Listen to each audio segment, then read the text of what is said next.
Assalamualaikum warahmatullahi wabarakatuh. Anak-anak, kembali di pembelajaran bahasa Indonesia. Kita sudah sampai di materi terakhir dari teks drama, yaitu menyajikan naskah drama.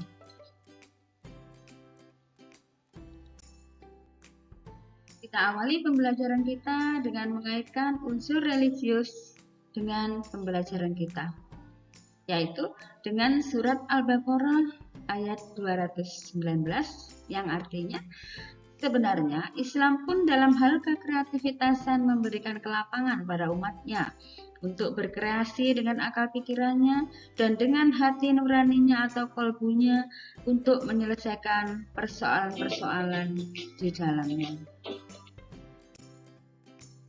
Kita berdoa dulu sebelum kita belajar. Bismillahirrahmanirrahim. Raditu billahi robba wa bil islami dina wa bi Muhammadin nabiyya wa rasulah. Rabbi zidni ilma warzuqni fahma. Ya anak-anak, kompetensi dasar yang akan kita pelajari adalah menyajikan drama dalam bentuk pentas atau naskah. Sedangkan tujuan pembelajaran kita, selama dan setelah pembelajaran ini, siswa diharapkan mampu menyajikan drama dalam bentuk pentas atau naskah. Selanjutnya anak-anak, kita masuk ke materi.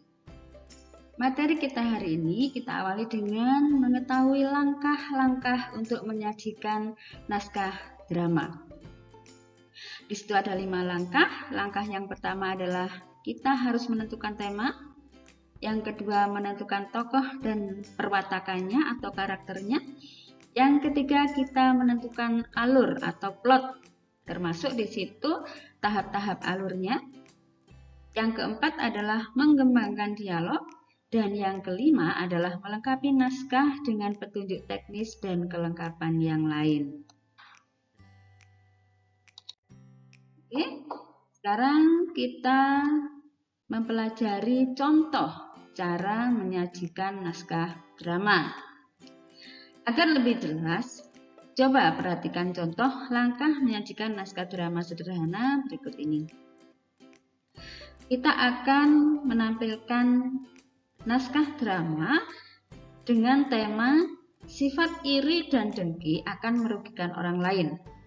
Dengan tokoh-tokohnya, yang pertama ada tokoh Lina dengan perwatakannya sebagai berikut. Dia adalah seorang gadis berusia 16 tahun, pelajar sebuah MTs di Malang, berwajah cantik, berambut panjang, namun kakinya cacat. Sifatnya pemalu karena cacat yang dideritanya tadi. Namun dia sangat rendah hati sehingga disukai teman-temannya. Dan satu lagi, dia adalah seorang yang gemar dan pandai mengarang. Tokoh berikutnya adalah Susan.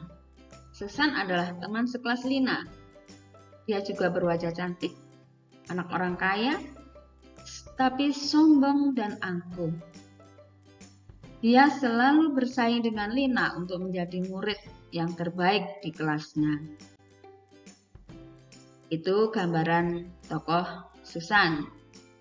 Yang ketiga ada tokoh Rusdi yang digambarkan sebagai seorang anak laki-laki yang seusia dengan Lina dan Susan. Dia seorang ketua kelas yang sangat berwibawa. Dia mampu memberikan jalan tengah atau penyelesaian apabila teman-temannya mengalami permasalahan. Itu tokoh Rusdi. Kemudian ada tokoh Pak Guru, digambarkan sebagai seorang laki-laki dewasa yang berusia 45 tahun. Sangat berwibawa, guru mata pelajaran bahasa Indonesia. Beliau selalu adil kepada semua murid-murid di kelas. Itu tokoh-tokohnya. Yang ketiga, tentang alur cerita. Alur ceritanya menggunakan alur maju dengan tahap-tahapnya sebagai berikut. Untuk tahap eksposisi, di situ akan ditampilkan latar belakang tokoh Lina dan Susan. Sedangkan di tahap komplikasi akan mulai muncul konflik karena Pak Guru memilih Lina untuk mewakili sekolah dalam lomba mengarang. Susan menjadi merasa iri. Di tahap krisis, Susan menghancurkan buku latihan mengarang milik Lina, sehingga Lina tidak bisa memperlihatkan hasil persiapan lombanya kepada Pak Guru. Di tahap klimaks, Rusdi mengetahui kejadian tersebut dan melaporkan kepada Pak Guru. Dan di tahap resolusi, Susan menyadari kesalahannya dan meminta maaf kepada Lina. Lanjut ke pengembangan dialog, langkah yang keempat. Nah, di sini ditampilkan contoh dialog yang terjadi dalam tahap komplikasi. Kalian bisa baca sendiri, Budia tidak akan membacakan. Di langkah yang terakhir, yaitu melengkapi dengan petunjuk teknis pemanggungan. Nah, di tahap ini anak-anak, kalian nanti akan menambahkan hal-hal yang belum ditampilkan di dalam teks drama kita. Yang pertama, kita bisa menambahkan prolog. Seperti contoh di situ yang sudah dicetak dengan huruf kapital, ada contoh menambahkan prolog, ya. Kemudian ada tambahan yaitu petunjuk lakuan atau yang dinamakan dengan kromagung. Bisa kita lihat di dialog yang dilakukan oleh Susan, berkacak pinggang dan marah-marah. Nah, di situ bisa kita tambahkan. Juga di situ kita menambahkan kromagung lagi atau petunjuk lakuan. Mendengar pertengkaran itu, murid-murid yang lain dan seterusnya itu adalah juga sebagai contoh tambahan petunjuk lakuan atau kromagung.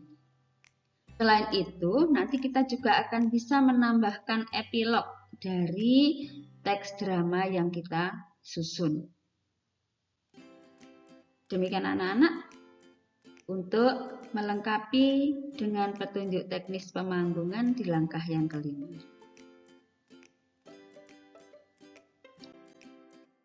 Nah, anak-anak, kita sampai di catatan penting. Di catatan penting ini nanti kita akan mengenal istilah di dalam teks drama yang dinamakan kramagung dan wawancang. Nah, apakah itu kramagung dan wawancang? Kramagung adalah petunjuk laku di dalam teks drama. Seperti di situ sudah Budia tampilkan contoh dialog Susan.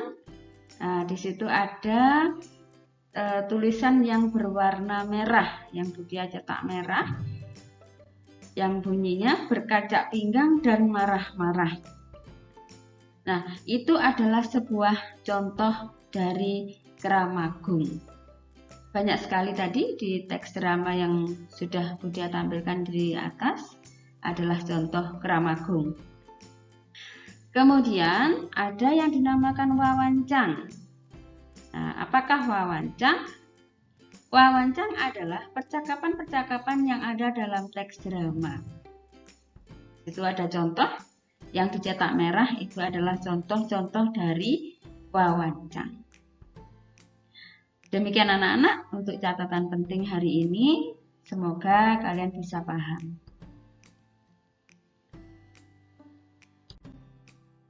Demikian anak-anak, pembelajaran kita hari ini tentang menyajikan teks drama.